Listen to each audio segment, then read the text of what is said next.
Comme je disais, ça prend une peinture. Moi, j'ai refait des touch-ups cette année pour où ce que la peinture a décaloté. Pour que ça soit moins laid. On voit un spot sur la valise. Il y a des bosses ici et là. Moi, j'ai jamais touché au body à part les petits spots que j'ai fait. L'auto, j'ai jamais retouché à ça. Seule affaire que j'ai changé dessus, c'est le moteur principalement. Sur le haut, il y a deux bons spots que j'ai repris. Il y a un des spots que le poté a commencé à décaloter un peu. Je suis pas un professionnel de body du tout, fait que ça fait ce que ça fait. C'est ça l'auto.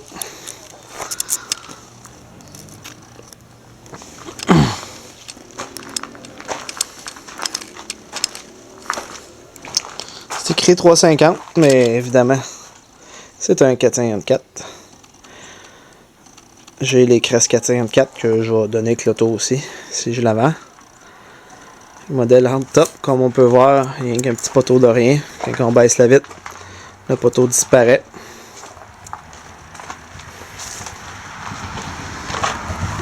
Des roues mag qui viendraient probablement d'une Camaro, à ce qu'on m'a dit. Je peux pas confirmer ni infirmer.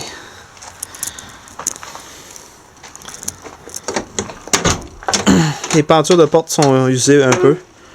Je vais donner un set de pentures refaites avec des pins neuves que j'ai pour les pièces de les pièces de spare qui viennent avec. La colonne de direction est bleue parce que elle d'origine c'était une volant ajustable, tilt steering. Puis dans le barillet pour starter, mettre la clé, ça l'a brisé. Puis ça se refait, les morceaux ça se vend. Mais j'avais pas le temps de le refaire, fait qu'à la place j'ai pris un morceau dans une de mes voitures pour les pièces. Les sièges sont quand même beaux, le tissu est usé, mettons décoloré. Il y a juste ici que c'est brisé un peu. Sinon, ils sont pas déchirés rien, en avant, en arrière. Tout est beau là-dessus. Les ceintures sont bleues aussi, ça vient de la même auto que le steering. L'auto était bleue, fait que les ceintures sont bleues. Pourquoi elles sont bleues? C'est que quand j'ai eu l'auto, il n'y en avait pas. Puis là, ben moi, quand je veux mettre mes sièges de petit bébé, ben ça prend des ceintures. Au plafond, la voûte est brisée à quelques places. Là, je sais pas si on va bien voir. Ah ouais, là, on voit. Bon, c'est beaucoup trop de travail, ça me tentait pas de changer ce morceau-là.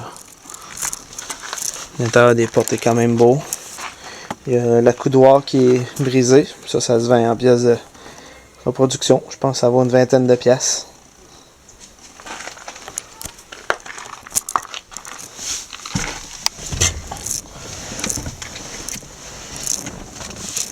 J'ai acheté la plaque pour cacher le radio. On appelle ça le Delete Plate. Il y a un lecteur CD avec. Le cadran de pression d'huile, température. Troisième cadran, c'était pour la charge de la batterie, mais ça fonctionne pas. Tu vas voir, je vais te la démarrer. Elle n'a pas parti aujourd'hui. Tu vas voir comment ça démarre, c'est pas plus compliqué que ça, c'est tout le temps de même.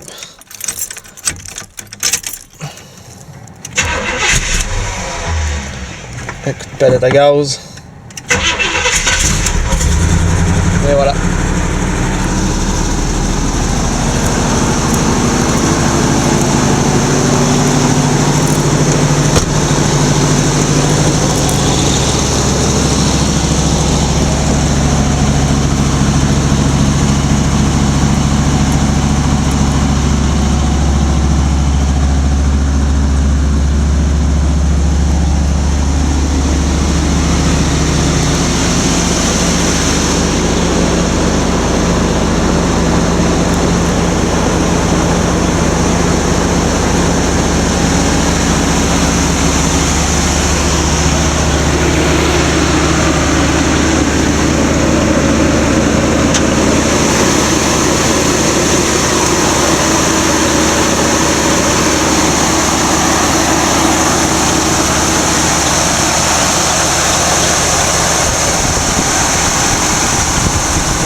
Fait que c'est de même ça vire.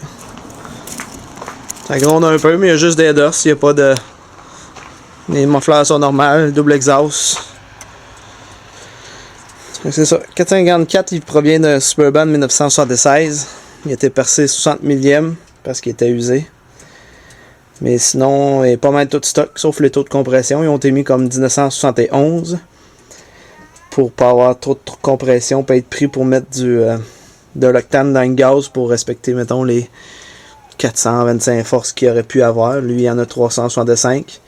Mais tu marches avec un super normal, puis le moteur ping pas rien. Il est ajusté tout en conséquence.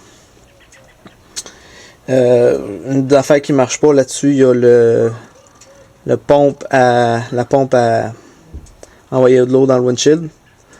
Ça a jamais marché. Moi, les vitres sont jamais sales, fait que on n'a pas vraiment besoin de ça. Les mouchons, ils en avaient à mesure. Fait que c'est à peu près ça mon auto.